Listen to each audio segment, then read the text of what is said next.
आप देख रहे हैं मुजफ्फरनगर रेडियो समाचार बुलेटिन। अब पुराने जमाने का रेडियो नए अंदाज में।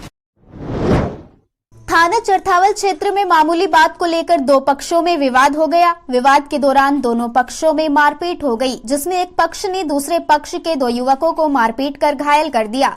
बताया जा रहा है कि गाड़ी को रास्ते से हटाने को लेकर दोनों पक्षों में विवाद हुआ था। घटना के बाद से क्षेत्र में तनाव का माहौल बना हुआ है। मामले में पुलिस ने 4 आरोपियों को गिरफ्तार कर लिया और आगे की जांच पड़ताल शुरू कर दी। उत्तर प्रदेश उद्योग व्यापार संगठन के बैनर तले बुधवार को व्यापारियों के द्वारा नगर पालिका प्रांगण में प्रदर्शन किया गया। व्यापारियों की पिछले काफी लंबे समय से बढ़ाई गई किराएदारी कम किए जाने व अन्य कई मांगे लंबित पड़ी है, जिसे लेकर पहले भी कई बार व्यापारी प्रदर्शन कर चुके हैं, जहां प्रशासन के द्वारा बार बार व्यापारियों को आश्वासन देकर प्रदर्शन खत्म करा दिया जाता है। इसी कड़ी में बुधवार को व्यापारियों के द्वारा अपनी लंबित मांगों के निस्तारण के लिए नगर पालिका प्रांगण में प्रदर्शन किया गया, जिसके बाद पालिका प्रशासन के द्वारा मामले में कार्यवाही का आश्वासन दिया गया। शाहपुर कस्बे में दिन निकलते ही उस समय हड़कंप मच गया जब एक ट्रक ने घोड़ा तांगे में जोरदार टक्कर मार दी। सड़क हादसे में एक बच्चे समेत 3 लोग गंभीर रूप से घायल हो गए। आनन फानन में मौके पर मौजूद लोगों ने हादसे की सूचना पुलिस को दी। घटना की सूचना मिलते ही पुलिस मौके पर पहुंची और सभी घायलों को स्थानीय लोगों की मदद से अस्पताल में भर्ती कराया, जहां उनका इलाज चल रहा है। नई मंडी थाना क्षेत्र के पीठ बाजार में उस समय हंगामा हो गया जब एक महिला के द्वारा क्षेत्र में स्थित एक मकान पर कब्जा करने की कोशिश की गई।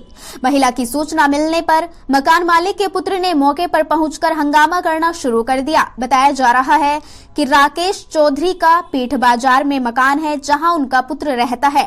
वहीं राकेश चौधरी व उनकी पत्नी पूनम में पिछले लगभग 10 साल से मकान को लेकर विवाद चल रहा है, जो अदालत में विचाराधीन है, जिसके चलते बुधवार को महिला पूनम के द्वारा मकान का ताला तोड़कर उसमें घुसने का प्रयास किया गया, तो मौके पर पहुंचे राकेश चौधरी व उनके पुत्र के द्वारा वहां हंगामा खड़ा कर दिया, जिसके बाद क्षेत्रीय लोगों की भीड़ जमा हो गई और हंगामे की सूचना पर मौके पर पहुंची पुलिस मामले की जांच पड़ताल में जुट गई। भारतीय किसान यूनियन के राष्ट्रीय प्रवक्ता राकेश टिकैत ने कहा कि कृषि कानूनों पर सरकार झुकेगी तो जरूर, लेकिन अभी और समय लेगी। किसान भी किसी जल्दबाजी के मूड में नहीं है। इस बार किसान निर्णायक फैसला करने के बाद ही घर लौटेगा। गाजीपुर बॉर्डर पर मुजफ्फरनगर से पहुंचे पहले media house Muzaffarnagar bulletin live में बोलते हुए राकेश टिकैत ने कहा कि इस बार किसानों का मुकाबला लुटेरों से है।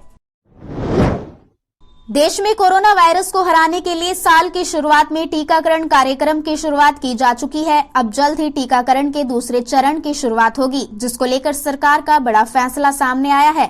इसमें 60 वर्ष से ज्यादा उम्र के 10 करोड़ और 45 से ज्यादा उम्र के और बीमारी से ग्रस्त लोगों को कोविड-19 का टीका लगाया जाएगा। ये गवर्नमेंट के 10,000 से ज्यादा सेंटर पर फ्री लगेगा, जबकि प्राइवेट वैक्सीन की कीमत अगले 2 दिनों में तय की जाएगी। मुजफ्फरनगर के प्रसिद्ध समाजसेवी मनमोहन जैन की पाइप कंपनी मोनिका गोल्ड की नकली पाइप बनाए जाने की सूचना पर रुड़की पुलिस के द्वारा रुड़की के अंबर कॉलोनी स्थित एक दुकान पर छापेमारी की गई, जहां पुलिस को मोनिका गोल्ड कंपनी के नकली पाइप बरामद हुए, जिसके बाद पुलिस के द्वारा बरामद माल को जब्त कर लिया गया। वहीं कंपनी के मैनेजर की तहरीर पर पुलिस आगे की कार्यवाही में जुट गई। नगर के सिविल लाइन पुलिस ने सरवट फाटक के पास से वांछित चल रहे एक शातिर बदमाश को गिरफ्तार कर लिया। पकड़े गए आरोपी के पास से पुलिस ने चोरी किए गए जेवरात सहित अवैध शस्त्र बरामद किए। बरामद जेवरातों की कीमत 1,75,000 रुपए बताई जा रही है। पूछताछ के दौरान आरोपी ने बताया कि 19 फरवरी की रात्रि को उसने सुजुड़ गांव में एक ज्वेलर्स की दुकान को निशाना बनाया था। पुलिस ने आरोपी को गिरफ्तार कर जेल भेज दिया। दिल्ली हरियाणा के सिंघू बॉर्डर पर कृषि कानूनों को रद्द कराने की मांग को लेकर किसानों का आंदोलन लगातार जारी है। इसी कड़ी में बुधवार को भारतीय किसान यूनियन के राष्ट्रीय अध्यक्ष नरेश टिकैत बाराबंकी में हो रही किसान महापंचायत में पहुंचे, जहां पर किसानों ने उनका भव्य स्वागत किया। किसानों को संबोधित करते हुए नरेश टिकैत ने कहा कि किसान भुखमरी की कगार पर पहुंच चुका है, क्योंकि किसान को उसकी फसल का उचित मूल्य नहीं मिल पा रहा है। इस दौरान उन्होंने पेट्रोल डीजल के लगातार बढ़ते दामों को लेकर बीजेपी सरकार पर जमकर हमला बोला। बुधवार को बुढ़ाना पुलिस और बदमाशों के बीच मुठभेड़ हो गई। मुठभेड़ के दौरान एक बदमाश गोली लगने से घायल हो गया। घायल बदमाश को पुलिस ने क्राउन पब्लिक स्कूल के पास से गिरफ्तार कर जेल भेज दिया। गिरफ्तार किया गया आरोपी एक शातिर किस्म प्रवृत्ति का अपराधी है। पुलिस ने आरोपी के कब्जे से एक तमंचा समेत 2 जिंदा व खोखा कारतूस 315 बोर बरामद किए। आरोपी पर गैंगस्टर, लूट, मुठभेड़ आदि के दर्जन भर मामले दर्ज है। बुढ़ाना थाना क्षेत्र में पुलिस ने कार्यवाही करते हुए एक टॉप 10 बदमाश को टांडा माजरा तिराहे के पास से गिरफ्तार कर लिया। पकड़े गए आरोपी के पास से पुलिस ने अवैध तमंचे के साथ साथ जिंदा व खोखा कारतूस बरामद किए। गिरफ्तार किए गए आरोपी पर लूट, हत्या, गोकशी आदि मामले दर्ज है। पकड़ा गया बदमाश जनपद के रसूलपुर का रहने वाला बताया जा रहा है।